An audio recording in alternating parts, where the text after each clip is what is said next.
লাখ মালা তো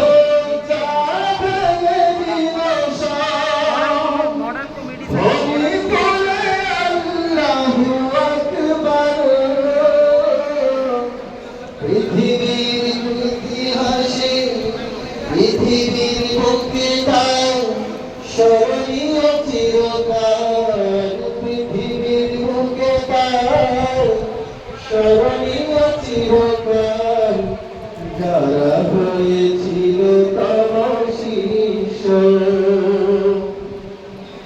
পৃথিবী যখন ঘোর আধারে মানবতা একেবারে